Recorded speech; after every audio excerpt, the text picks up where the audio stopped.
안녕하세요. 성경 통독을 위한 성경개요 골로새서입니다. 골로새서 역시 그가 로마의 가택연금 상태에서 쓴 옥중서신으로 알려져 있습니다.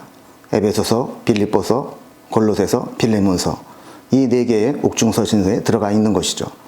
제목과 같이 골로새 교회에 보낸 편지입니다. 이 골로새 교회는 한 가지 특징이 있습니다. 골로새 교회는 바울이 직접 전도해서 세운 교회가 아니라는 것이죠. 2장 1절을 보면 바울이 골로새 교인을 만나본 적이 없지만 영적으로 서로 동역하고자 하는 마음으로 보냈다라는 구절이 나오게 됩니다. 그러면 이 골로새 교회는 어떻게 생겨났는가? 에바브라가 개척하여 섬기는 교회로 알려져 있습니다. 특별히 빌레몬의 집에서 시작을 했고 그 집에 오네시모라는 종 때문에 빌레몬서를 써서 보내기도 했죠. 골로새서를 써서 보내게 된 경위를 보면 에바브라가 감옥에 있는 바울을 찾아가서 골로새 교회에 대한 소식을 전했고 바울은 비록 자신이 세운 교회는 아니지만 골로새 교회에 서신을 써서 보내면서 그들에게 필요한 영적 교훈을 주게 됩니다. 그러면 에바브라를 통해서 바울이 들은 골로새 교회의 내용은 어떤 것일까요? 첫 번째는 골로새 교회가 영적으로 잘 성장하고 있었다라는 것입니다. 그러나 또 한 가지는 골로새 교회에 위협이 되는 요인들이 있었다라는 것이죠.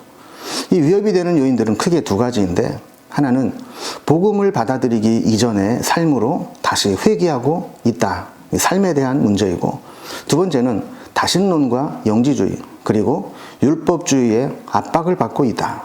그래서 세상의 철학과 헛된 속임수, 사람의 전통, 세상 초등 학문과 같은 것들이 계속해서 골로새 교인들에게 유혹하고 또 강요하고 있는 현실을 가지고 있었다는 겁니다.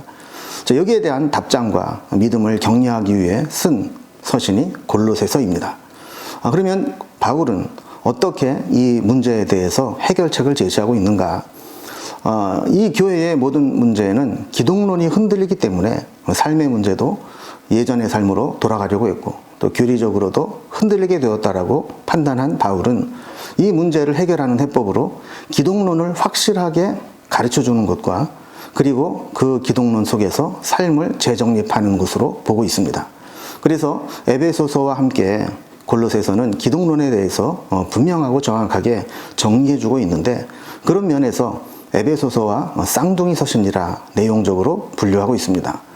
특별히 골로새서는 두 기고가 바울이 쓴 서신으로 그가 함께 에베소서와 골로새서 그리고 빌레몬서 이렇게 함께 쓴 것을 가지고 전해진 것으로 알려져 있습니다. 그래서 내용적으로 보면 에베소서와 쌍둥이 서신이지만 교회 내부적으로 보면 골로새서는 빌레몬서와 깊은 연관이 있는 것을 보게 됩니다. 빌레몬서는 개인적인 서신으로서 그리스도 안에서 주종관계가 형제관계로 변화되는 화해와 코이노니아의 기적을 보여주고 있다면 골로새서는 공적인 서신으로 골로새 교회에 그리스도에 대해서 새롭게 전하고 또 새로운 삶을 살 것을 격려하고 있습니다. 또한 이 골로새서는 회람 서신 중에 하나입니다. 회람은 돌려가면서 읽는다라는 의미를 가지고 있는데 특별히 골로새가 위치한 지역은 히에라볼리와 라우게디아 사이에 있습니다. 요한계시록에서 편지에서 나타나듯이 차든지 덥든지 하라 했을 때 바로 찬물이 내려오는 골로새 그리고 또 뜨거운 온천이 있는 히에라볼리 이곳이 만나는 곳에 라우디게아 교회가 있다 이렇게 이야기한 것처럼 트라이앵글처럼 이 세 개에 위치하고 있는 것이 바로 골로새, 히에라볼리, 라우디게아입니다. 이들 교회에게 편지를 보내게 되면 서로 이 편지를 돌려가면서 읽도록 하고 있는 것이죠. 골로새서의 구조를 살펴보면 먼저 1장 1절에서 14절까지는 이 서론적인 부분과 또한 인사, 감사, 기도 이런 내용들을 전하고 있습니다. 그래서 흔히 편지의 일반적인 형식인 발신자, 수신자, 문안 그리고 골로새 교회에 대해서 들은 믿음, 소망, 사랑에 대한 소식들로 인해서 감사하는 것들 그리고 골로새 교회가 더 큰 지혜와 영적 깨달음 얻기를 기도하는 내용으로 편지의 서론 부분이 진행이 됩니다. 그리고 이어서 1장 15절에서 23절까지는 기독론에 대해서 재정립을 하게 됩니다. 아까도 말씀드린 것처럼 골로새 교회의 많은 문제들의 가장 큰 원인은 기독론이 흔들리고 있기 때문에 예수 그리스도에 대한 메시아의 참가와 복음의 능력을 정리해서 말씀하고 있죠. 그리고 1장 24절에서 2장 5절까지는 고난받는 사도 바울이 왜 고난을 받는지, 이 복음을 전하면서 고난받는 것이 그리스도의 고난에 동참하는 것이 되었다, 이런 이야기를 하면서 자신이 감옥에 갇혀 있는 것도 그런 고난받는 것 중에 하나다라는 사실을 알려주게 됩니다.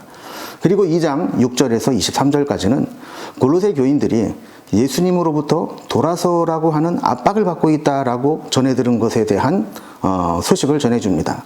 특별히 골로새 교회는 신비주의적 다신론, 그리고 그 당시 한참 유행하고 있던 영지주의라는 이단, 그리고 유대로부터 온 율법주의 혹은 천사 숭배, 이런 내용들이 물밀듯 들어와서 골로새 교회 교인들의 그 신앙을 흔들고 있는데, 이 모든 것에 예수님이 모든 영적 권세로 그들을 다 이기셨고 예수님은 율법의 완성이라는 사실을 알려주면서 그들이 교리적으로 흔들리지 않고 예수님만 붙잡도록 권면하고 있습니다.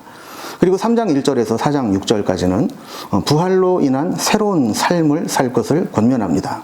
예수 그리스도께서 사망 권세를 이기시고 부활하신 것과 같이 우리도 예수님을 믿고 새로운 삶을 살아야 되는데, 이제 땅의 것을 생각하지 말고 위의 것들을 생각하라. 그리고 위의 것에 마음을 두라. 옛사람을 벗어버리고 새사람을 입으라. 그리고 그것은 우리의 삶의 현장에서 변화된 가정의 모습, 그리고 서로 사람들과의 관계의 재정립으로 나타나야 된다라는 모습으로 우리에게 권면하고 있죠. 그리고 마지막 4장 7절에서 18절까지는 마지막 안부와 인사의 말씀을 전합니다. 두기고가 오네시모와 함께 전달해서 이 편지를 읽게 되는데, 빌레몬서가 개인적으로 오네시모를 받아줄 것을 부탁한 것이라면, 이 골로새서에서는 마지막 부분에 오네시모를 받아줄 것을 공적으로 다시 한번 요청하고 있습니다. 그리고 마지막으로 그와 바울과 함께 감옥에 갇혀 있던 동역자들이 함께 문안 인사를 전한다라는 내용을 전하고 축복 기도로 골로새서를 마치고 있죠. 자, 이러한 전체적인 내용들을 바탕으로 해서 여러분들이 성경을 통독하시거나 또 매일 성경 새벽 말씀 묵상할 때 도움이 될 수 있기를 주님의 이름으로 기원합니다.